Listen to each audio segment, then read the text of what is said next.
A woman may be called plain by a room full of fools, but destiny has a cruel habit of teaching fools to kneel. The words had been spoken years ago by a dying woman Evelyn Hartwell could no longer remember clearly, only in fragments of warmth, white flowers, and a lullaby that returned to her whenever the world grew too cold. That night, inside the great hall of Hartwell Manor, the world was very cold indeed. Winter pressed against the tall windows in silver sheets, the snow falling so thickly beyond the glass that the estate seemed cut off from every living thing. Inside, hundreds of candles trembled in their crystal branches, casting gold over polished marble, black oak walls, and the pale faces of guests who had gathered to admire power, wealth, and one another's cruelty. Evelyn stood beside her husband, Duke William Hartwell, in a gown of soft gray silk that made no attempt to compete with the jeweled women around her. She wore no diamonds, no feathers, no glittering combs in her dark hair.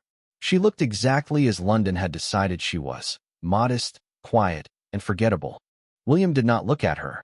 His profile remained still and perfect beneath the candlelight, his jaw set with the same controlled distance he had offered her since the day their vows were spoken. To the guests, he appeared dignified. To Evelyn, he felt like a locked door.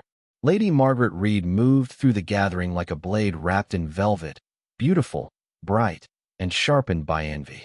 She laughed softly as she approached the pianoforte at the far end of the hall, where a young musician had just finished a lively piece.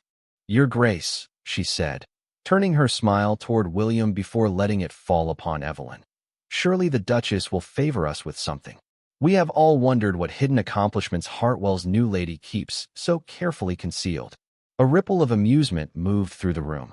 Evelyn felt it touch her skin more sharply than the winter air. Someone whispered plain.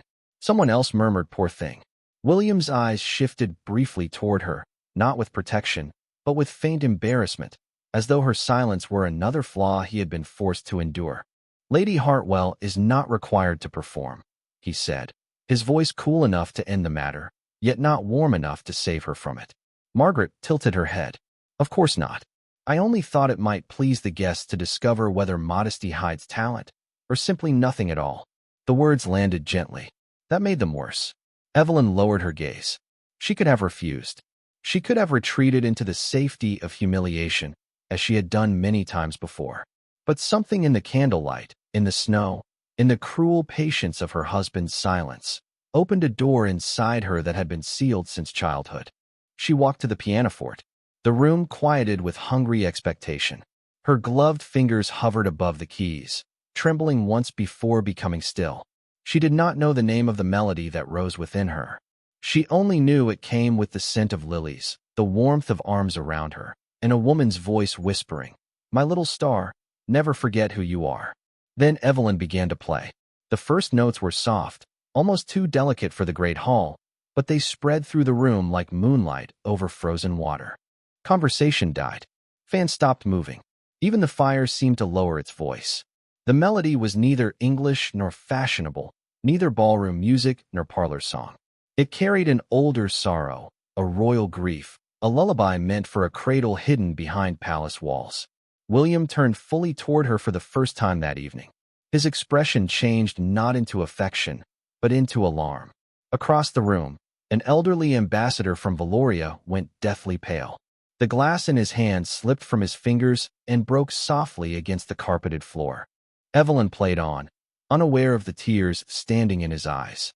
When the final note faded, the silence that followed was no longer mocking. It was afraid. The ambassador took one step forward, his voice shaking as though he had heard a ghost sing through living lips. "Madam," he whispered, "where did you learn the lullaby of the lost princess?" The question hung over Hartwell Manor like a bell that had been struck in a chapel no one dared enter. Evelyn's hands remained poised above the pianoforte, though the music had already died beneath her fingers. She did not understand why the ambassador looked at her as if her face had torn open an old wound, or why the guests who had laughed at her moments before now stood in a silence too deep to be polite. Duke William Hartwell crossed the room with measured steps, each one echoing against the marble floor. His expression was controlled, but his eyes had sharpened into something dangerous and uncertain. "Ambassador Graves," he said, his voice low, You are upsetting my wife. My wife. The words should have offered shelter. Instead, they sounded like an object being claimed before a room full of witnesses. Evelyn slowly withdrew her hands from the keys and folded them in her lap. I did not mean to upset anyone, she said. Lady Margaret Reed recovered first, as beautiful people often did when cruelty had failed to land properly. She gave a light laugh, though it rang thin beneath the chandeliers. Surely it is only a coincidence. Old songs travel, do they not? Servants hum them. Nurses forget where they heard them. A simple woman may collect all manner of fragments without knowing their meaning. A simple woman. William's jaw tightened, but still he did not rebuke her. That silence, so familiar and so finely polished, carried Evelyn backward through 3 months of marriage colder than the January fields beyond the windows. She remembered the morning she arrived at Hartwell Manor, not as a bride entering a home, but as a debt being delivered. The carriage had climbed nearly 2 miles of frozen road before the house appeared, all black stone, high chimneys, and narrow windows staring down at her like judgment. Her foster father, Samuel Parker, had been dead 6 weeks. His final letter had spoken of an old promise, a protection secured long before Evelyn understood she needed one. William had received her in the entrance hall beneath the portrait of his late mother, standing tall and severe in dark formal clothes, his fair face composed without warmth. He had bowed correctly. He had offered his arm. He had not smiled. The wedding had been quiet, private, and efficient, conducted in the family chapel while rain tapped against the stained glass. Evelyn had worn a cream gown altered by her own hands.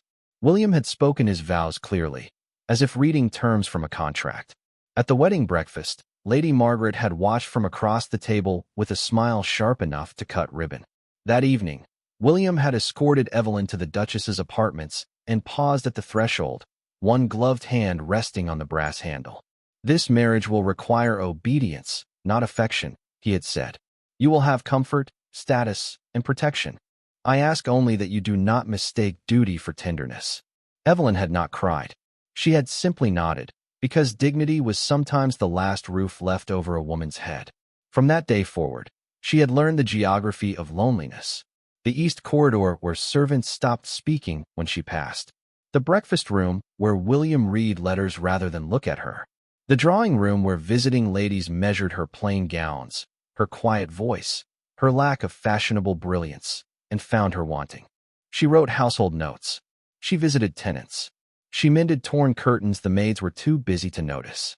She memorized the names of every child on the estate and sent blankets when winter came early. None of this mattered in rooms where diamonds spoke louder than kindness. William saw her, but only as one sees a candle in daylight, present and unnecessary. Once, during dinner, she had asked whether the locked music room belonged to his mother. His answer had been immediate and cold. That room is not for you. She had lowered her eyes, not because she was weak, but because some doors punish the hand that reaches for them. Now, standing again in the glittering hall, with the ambassador's question still trembling in the air, Evelyn understood that some door inside her had opened without permission. William turned toward her at last, and for the first time since their wedding, he looked not embarrassed by her, but afraid of what she might be. Evelyn, he said carefully, where did you learn that song? She met his gaze beneath the candlelight. I do not know, Your Grace. The title struck him harder than anger would have done. Before he could answer, the old ambassador stepped closer, his face pale with memory. Then someone has spent a lifetime making certain you would not remember. The ambassador's words did not end the evening. They poisoned it. For the rest of the gathering, every glance seemed to carry a question Evelyn could not answer, and every whisper followed her like a shadow that had learned her name. William dismissed the musicians, thanked the guests with impeccable courtesy, and ended the entertainment before Lady Margaret could twist the moment into something uglier. Yet even in retreat, Evelyn felt no triumph. She felt exposed. By midnight, Hartwell Manor had fallen into that peculiar silence known only to great houses in winter. When the fires burn low, the servants vanish into back corridors, and every portrait appears to listen. Evelyn sat alone in the Duchess's sitting room, the gray silk gown loosened at the throat, her hands resting in her lap as if they belonged to someone else. The melody still moved beneath her skin, not in her ears. Deeper, In memory, she saw flashes when she closed her eyes. A ceiling painted with golden stars, a woman's white sleeve brushing her cheek, a window open to summer rain, and a voice singing in a language Evelyn had never been taught, but somehow understood with the tenderness of childhood. She rose because sitting still had become unbearable. Taking a single candle, she left her room and walked into the east corridor, where the air grew colder with each step. This part of the house was rarely used. White sheets covered narrow tables. Dust softened the frames of old landscapes. At the end of the hall stood the locked music room, its brass handle dull with neglect. William had forbidden it. That alone should have turned her back. But the house seemed to breathe around her, and from behind the door came the faintest sound. 3 notes. Soft. Impossible. Evelyn lifted the candle. Who was there? No answer came. Only silence. Then the same 3 notes again, as though some forgotten instrument had remembered her before she remembered herself. Her hand touched the handle. It turned. The room opened with a sigh of old hinges and colder air. Moonlight entered through tall windows, silvering the covered furniture and the grand pianoforte at the center of the room. A portrait hung above the mantel, hidden beneath black gauze. The place smelled of cedar, dust, and dried roses. Evelyn stepped inside, heart beating hard enough to make the candle flame tremble. On the pianoforte rested a small wooden music box, its lid half open. It should not have been playing. Yet when Evelyn approached, the little mechanism gave another fragile note and stopped. She touched the box. A line of carving marked the lid, not in English, but in the same graceful symbols that had risen in her mind during the performance. Without knowing why, she whispered the words aloud. For the child who must live beyond the crown. The room seemed to tilt. Evelyn sat at the pianoforte before her knees could weaken. Her fingers found the keys. This time, the lullaby came not as a performance, but as a plea from something buried too long. She played softly, then with growing certainty, each note unlocking another piece of a life hidden behind darkness. She remembered being carried down a narrow staircase wrapped in a blue blanket. She remembered a man with kind eyes promising that the stars would find her again. She remembered the woman's voice, breaking but gentle, saying, "Eleanor." Not Evelyn. Eleanor. Behind her, a cane struck the floor. Evelyn turned so quickly the candle nearly went out. Thomas Bennet stood in the doorway, the old butler's face drained of color, one hand pressed against the wood as if it were the only thing keeping him upright. For years, he had been the perfect servant, dignified, quiet, unshakable. Now he looked at her with grief and recognition so profound that Evelyn forgot to breathe. His eyes lowered to her wrist, where the sleeve of her gown had slipped back. In the moonlight, the small pale birthmark near her pulse was clearly visible, shaped almost like a tiny silver flame. Thomas covered his mouth, but the words escaped him anyway, broken and reverent. "God forgive us," he whispered. "We hid you too well." Thomas Bennet's confession did not have time to become an explanation. A sound in the corridor made him straighten, and the old discipline of service returned to his face like a mask lowered over terror. Evelyn turned just as Duke William Hartwell appeared at the threshold of the music room, his dark evening coat unbuttoned, his hair slightly disordered, his expression colder than the midnight air. For one sharp second, no one spoke. The candle on the pianoforte burned low between them, casting Evelyn's face in gold and shadow, while the forbidden room stood open around her like evidence of a crime. William's gaze moved from the keys to the music box, from Thomas's pale face to Evelyn's uncovered wrist. "What is the meaning of this?" he asked. His voice was quiet. That made it worse. Thomas bowed his head. "Your Grace, I can explain." "No," William said. "You will not begin by explaining why my wife is sitting in a room I explicitly ordered closed." Evelyn rose slowly. The word wife, once again, carried possession without tenderness. "I heard music," she said. William looked at her as if she had chosen the weakest lie available. "From a locked room?" The door opened. Doors do not open because a lady is curious. The rebuke struck cleanly, but Evelyn did not lower her eyes this time. Something had shifted within her in the last hour. A memory had called her by another name. A birthmark had made an old man tremble. The shame she had been trained to carry no longer fit so easily on her shoulders. "Then perhaps this house has kept too many things locked away," she replied. Thomas closed his eyes as if the sentence itself were dangerous. William stepped into the room. "You have no right to speak to me of this house." "No," Evelyn said softly. "I have only lived in it as a guest whom everyone calls Duchess when they remember their manners." The silence that followed was deep enough to show him his own reflection. For an instant, regret moved across William's face. Not yet apology, not yet understanding. Only the first discomfort of a man who had heard truth from someone he preferred to underestimate. Then his attention fell on the sheet of paper beside the music box.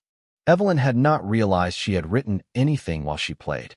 Across the page, in her own hand, flowed lines of strange musical notation and elegant symbols she could not read, yet somehow knew. William took the paper. His face changed. The anger did not vanish. It froze into something far more alert. "Where did you learn these marks?" he asked. Evelyn looked down at them, frightened by the beauty of what her hand had done without permission. "I do not know. That is not an answer. It is the only one I have." William held the page nearer the candle. "I have seen this before." Thomas's breath caught. "Your Grace." William turned on him. "Speak plainly, Bennet." The butler's hands tightened at his sides. "Some truths were placed under your father's protection. My father is dead." "Yes," Thomas said, and his voice broke with old loyalty. "But his promise is not." William stared at him for a long moment, then moved toward the mantel. Beneath the black gauze, the covered portrait seemed to wait. He lifted the fabric just enough to reveal the painted face of his mother, pale and solemn, one hand resting on a sealed letter marked with the same symbols Evelyn had written. The sight struck him harder than any accusation. Without another word, he left the room, carrying the page with him. Evelyn followed at a distance, Thomas behind her, through the corridor, down the main staircase, and into the western library where no guest was ever received. William unlocked a cabinet built into the wall and removed a narrow iron box. The key shook once in his hand before he opened it. Inside lay old correspondence tied with blue ribbon, a silver crest, and a letter bearing his father's seal. William broke the brittle wax. His eyes moved quickly over the first lines, then stopped. All color left his face. Evelyn stood near the fire, feeling the room tilt again around her. "What does it say?" she asked. William did not answer at once. When he finally lifted his eyes, he looked at her not as a burden, not as an embarrassment, not even as his wife, but as a mystery that had been living beside him while he remained blind. His voice was barely more than a whisper. "If the child survives," he read, "protect her from every crown and every marriage." The letter did not give Evelyn a crown. It gave her a silence so vast she could scarcely breathe inside it. William read the line again as if different words might appear the second time, but the ink remained pitiless beneath the lamplight. "Protect her from every crown and every marriage." The fire cracked softly in the western library, throwing brief sparks against the grate while snow continued to blur the windows beyond the heavy curtains. Thomas stood near the door, his hands folded, his face carrying 20 years of obedience and regret. Evelyn remained beside the hearth, the warmth touching her gown but not reaching her blood. "What child?" she asked, though some hidden chamber of her heart already knew. William lowered the letter without answering. His eyes moved once to her wrist, to the small pale mark near her pulse, and then away, as though looking too long would make the impossible true. "This proves nothing," he said. Thomas's shoulders sank almost imperceptibly. "Your Grace, it proves that my father was involved in some matter he chose not to discuss.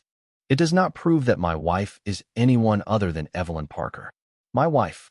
Evelyn heard the defense in it now, but also the fear. Not fear for her. Fear of what her truth might demand from him.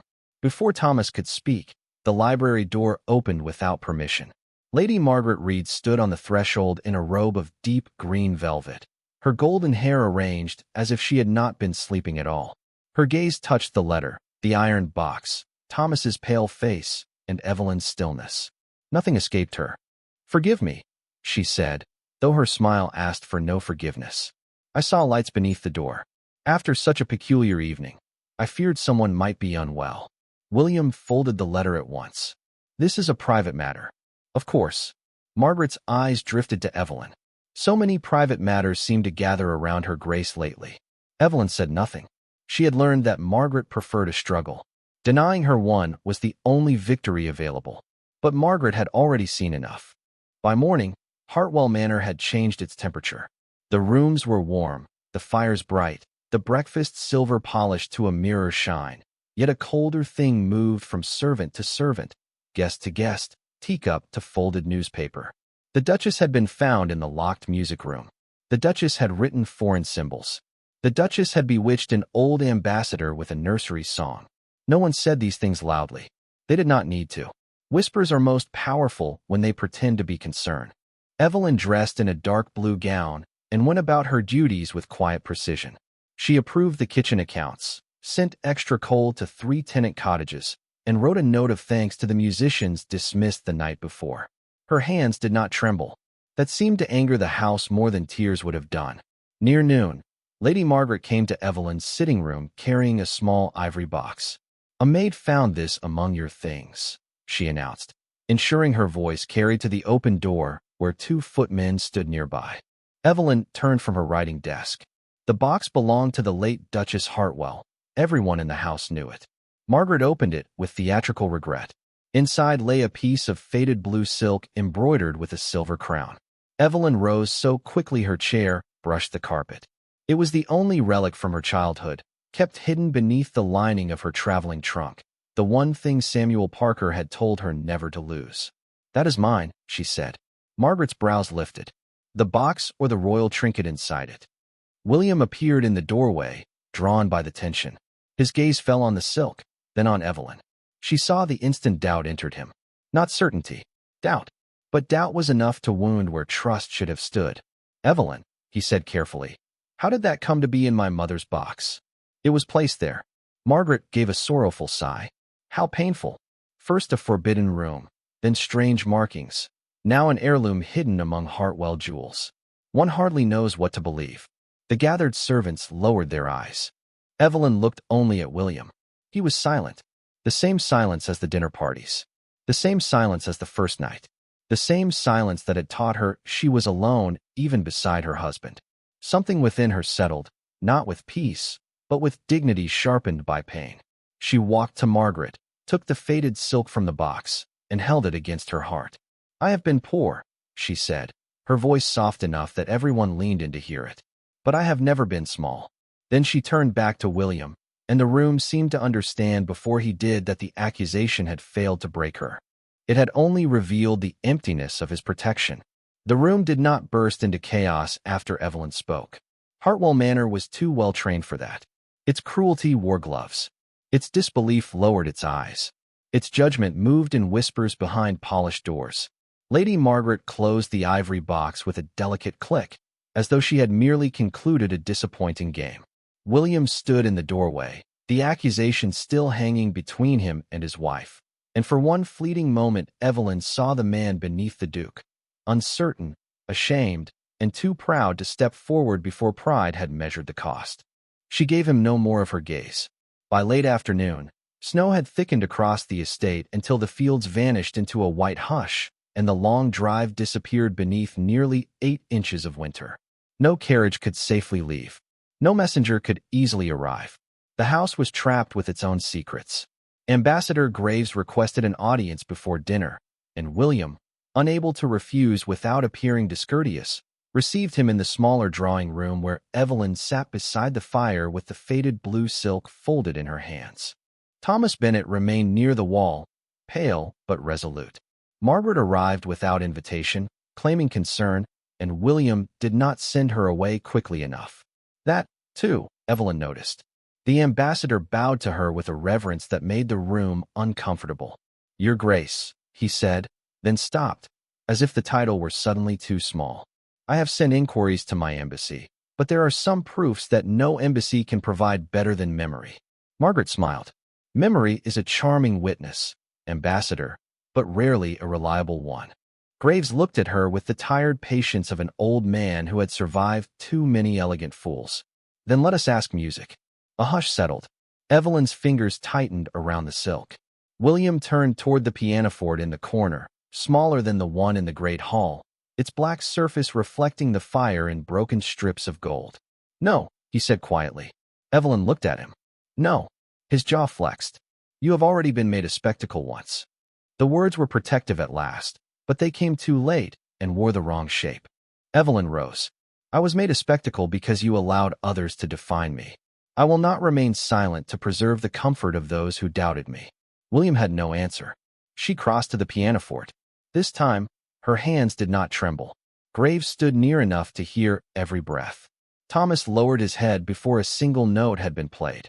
Margaret watched with narrowed eyes, still believing poise could defeat truth. Evelyn touched the keys, and the lost lullaby entered the room again, softer than snowfall, older than grief. Then she began to sing. The words came not from learning, but from recognition. A language slept inside her and woke with tears in its voice. She sang of a silver cradle beneath painted stars, of a child blessed by winter roses, of a kingdom praying over one small life. Her voice was not grand. It was not trained for salons or applause.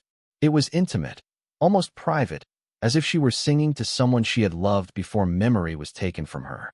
William stood motionless. Every note seemed to remove another veil from his understanding. This was not performance. This was inheritance. When the final phrase left her lips, Ambassador Graves bent slowly to one knee. Thomas followed, his old bones protesting softly against the carpet. Margaret's face lost all its color. Evelyn stepped back from the pianoforte, frightened not by their reverence, but by the sudden ache in her chest where an unknown life was trying to return. Graves lifted his eyes to her. That song was written for Princess Eleanor of Valoria on the night she was born, he said, his voice breaking with certainty. It was never published, never performed, never taught outside the royal nursery. I heard her mother sing it once, 20 years ago, before the palace doors closed and the child disappeared from history. The fire gave a low crackle. William looked at Evelyn as if the floor had vanished beneath him. Margaret whispered, "It could still be imitation." But the words fell dead. Evelyn slowly opened the blue silk in her hands. Beneath the embroidered silver crown, hidden by age and careful stitching, was a name worked in thread so pale it could only be seen near flame. Eleanor. The room forgot how to breathe. William took one step toward her, but stopped when she looked up. In her eyes there was no triumph, only sorrow, vast and shining. The woman he had failed to defend had not become worthy in that moment. She had simply become impossible for him to deny. The name Eleanor remained visible in the firelight as though it had waited 20 years to be read aloud. No one moved. Even Lady Margaret, who had built her life upon perfect timing and sharper words, seemed to understand that mockery could not survive in the same room as destiny. Evelyn stared at the pale thread, her fingers resting lightly on the blue silk, and felt no sudden crown settle upon her head. She felt only the bewildering grief of a child who had been loved once, hidden well, and then left to grow inside another name. Ambassador Graves rose slowly, but Thomas Bennet did not. The old butler remained on one knee, his head bowed, his shoulders trembling with the weight of a secret that had bent him for half his life. "Stand, Thomas," Evelyn said softly. He obeyed, though his eyes stayed lowered. "Tell me the truth." William turned toward him at once. "All of it." Thomas drew a breath that seemed to pass through years instead of lungs. "Your Grace, Your Highness, I served in the Valerian embassy when I was a younger man. During the last winter of the old court, there were rumors of unrest, not the sort spoken aloud in drawing rooms, but the kind carried by sealed letters and men who stopped smiling when children entered." Evelyn's hand tightened around the silk. Thomas looked at her then, not as a servant to a duchess, but as a witness to a life stolen by necessity. "You were Princess Eleanor Rose of Valoria, only daughter of King Adrian and Queen Celeste. On the night the royal household was forced to scatter, your mother ordered that you be carried through the lower passage beneath the chapel. She gave you that cloth herself. She sang the lullaby so you would not cry." The room blurred at the edges. Evelyn saw again the painted stars, the white sleeve, the warmth of arms reluctant to let go. "Who took me?" she whispered. "Samuel Parker," Thomas said, "an American-born officer attached to the diplomatic guard. Brave, quiet, unmarried then. He crossed nearly 70 miles of winter roads with you hidden beneath grain sacks in a supply wagon. When he reached the coast, he wrote to the late Duke of Hartwell, your husband's father. His Grace had been a private ally of the Valerian crown. Together, They made the decision to bury your identity completely. William's face hardened with shock. My father knew. He knew enough to fear what would happen if the wrong people found her. A lost princess is not only a child. She is a claim, a threat, a banner for men who love power more than peace. Ambassador Graves bowed his head, confirming the bitter truth. There are factions even now who would use her name to reopen old wounds. Evelyn turned to William. And our marriage? The question cut more deeply because she asked it without anger. Thomas answered before William could. The late Duke arranged protection, not possession. He believed Hartwell Manor would be safe if Samuel Parker ever passed before the danger ended. The promise was protection, nothing more.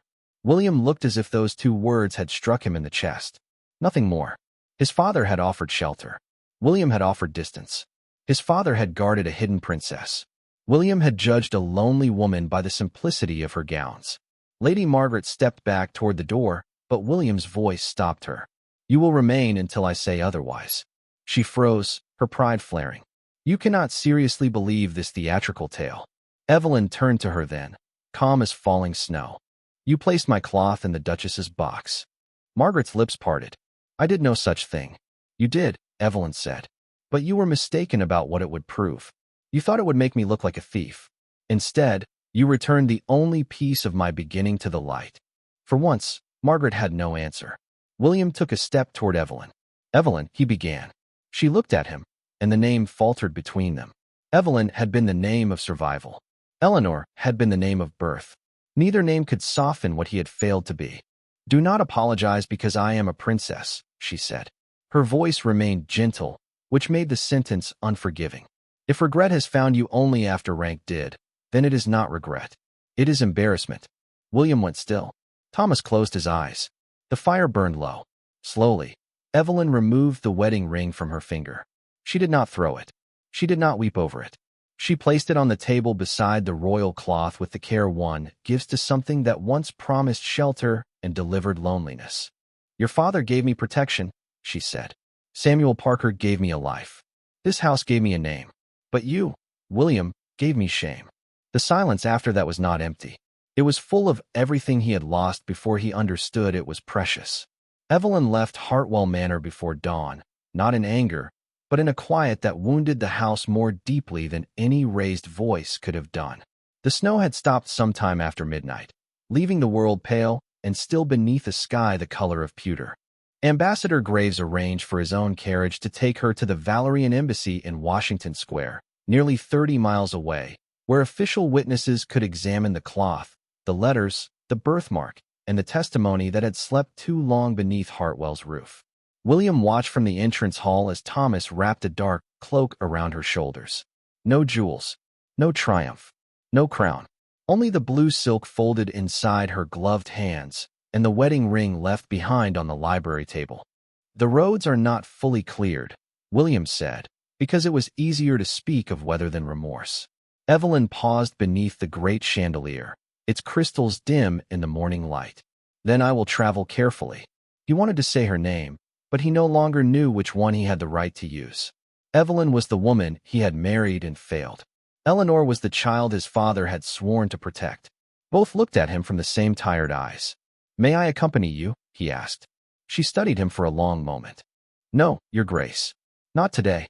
The carriage door closed with a soft finality. William stood on the steps long after the wheels vanished down the white drive, feeling the cold enter places his pride had never warmed. By noon, the house began to correct itself in the usual manner of guilty households. Servants moved softly. Doors closed gently. No one mentioned the ring on the library table. Lady Margaret, however, was not built for silence. Before the second day ended, letters had flown from Hartwell Manor faster than snow could melt from the hedges. By the time Evelyn reached the embassy, rumors had already arrived ahead of her.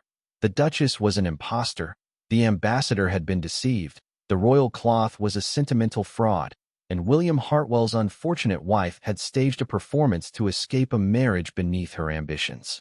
This time, William heard every whisper. He did not turn away. He began in his father's study, a room he had avoided for years because grief was simpler when kept behind a closed door. He opened ledgers, diplomatic cases, old correspondence, shipping receipts, and a narrow drawer hidden beneath the desk panel. There he found Samuel Parker's letters, written in a plain American hand, each one asking not for money, not for rank, but for reassurance that the child would remain unseen and safe. He found a miniature portrait of Queen Celeste holding an infant wrapped in blue silk. He found the seal of Valoria pressed into wax beside his father's answer. Hartwell will be her shelter should the world become cruel again. William read that sentence until the ink blurred. Then he ordered his carriage. The council of noble families had gathered at the embassy by the time he arrived, summoned by curiosity disguised as duty. Margaret was there as well, dressed in black silk, her expression wounded, as if she had been betrayed by the truth itself. Evelyn stood before them in a simple ivory gown, the blue cloth laid on a table beside the letters, her face composed but pale. When William entered, the room shifted. Margaret spoke first. How generous of the Duke to attend. Perhaps he will confirm how unstable these claims have become. William looked at her as one looks at a candle after sunrise, finally seeing how small its light had always been. No, he said. I have come to confirm how stable they are. He placed his father's documents before the council. One by one, he presented the letters, the portrait, the seal, the records of Samuel Parker's passage, and the private oath signed by the late Duke of Hartwell. His voice did not tremble until the end. I also come to state, before every witness in this room, that my wife was dishonored under my roof. She was doubted when she should have been protected. She was shamed when she should have been heard. I was blind before I was cruel, and cruel before I understood what blindness had cost. No one spoke. William turned to Evelyn then, and the apology in his eyes did not ask to be forgiven. It only asked to be witnessed. Slowly, before the council, before Margaret, before every title that had once mattered to him, he lowered himself to one knee. I do not kneel because you are a princess, he said. I kneel because you were worthy before I knew how to see you. For a long moment after William knelt, Evelyn could hear nothing but the quiet breath of the room and the soft hiss of winter rain beginning against the embassy windows. The council members who had arrived hungry for scandal now stood as solemn as mourners. Ambassador Graves lowered his head, not to William, but to the truth finally restored. Lady Margaret's face had gone pale with the realization that a woman she had tried to bury beneath shame had risen without raising her voice. Evelyn looked down at William Hartwell, the man who had once stood beside her like a locked gate, now kneeling before her with every title stripped of its power. The sight did not heal her. Not at once. Some wounds are too dignified to close merely because the one who made them has learned to regret the blade. Stand, Your Grace, she said softly. William obeyed, and the distance between them felt both smaller and more honest than it ever had inside Hartwell Manor. Later that afternoon, the council confirmed what memory, music, and blood had already declared. Evelyn Parker Hartwell was Princess Eleanor Rose of Valoria, lost daughter of a fallen royal house, living witness to a history many had hoped would remain folded away like the blue silk on the table. There were documents to sign, letters to send, and questions that would reach across oceans. Some urged her to travel to Valoria immediately. Others spoke of duty, legacy, restoration, and the symbolic weight of her return. Evelyn listened to them all with the calm of a woman who had spent her life being spoken over and had finally learned the value of choosing when to answer. At sunset, she went alone into the embassy chapel, a small room with white walls, dark wooden pews, and a single stained glass window where the last light burned red and gold. She carried no crown. She wore no jewels. The blue silk rested in her hands like a memory made visible. William found her there, but stopped at the doorway. I will leave if you wish, he said. She did not turn. That would be the first time you asked what I wished before deciding what I needed. The words were quiet, but they reached him fully. Yes, he said. It would. Footsteps approached, then stopped several feet behind her. I do not ask you to come back to Hartwell, William said. Not as my wife. Not as a duchess. Not because the world has finally learned to bow. If peace is waiting for you somewhere else, I will not stand in its way. Evelyn closed her eyes. Outside, carriage wheels moved through wet streets. Life continued, careless and ordinary, while inside her two names stood facing one another. Evelyn, the foster daughter who had mended curtains and learned not to expect tenderness. Eleanor, the lost princess whose lullaby had outlived a kingdom. Neither name wanted pity. Both wanted truth. "And if I return?" she asked. William's answer came without pride. "Then I will spend the rest of my life becoming worthy of the door you choose to open." She turned then. The man before her was still a duke, still flawed, still late in learning gentleness. But he no longer looked at her as a possession, a burden, or a miracle that had increased his own importance. He looked at her as a person he had wounded and might never fully deserve. That was the beginning of honesty. Evelyn stepped toward him and placed the blue silk in his hands. "This is not forgiveness," she said.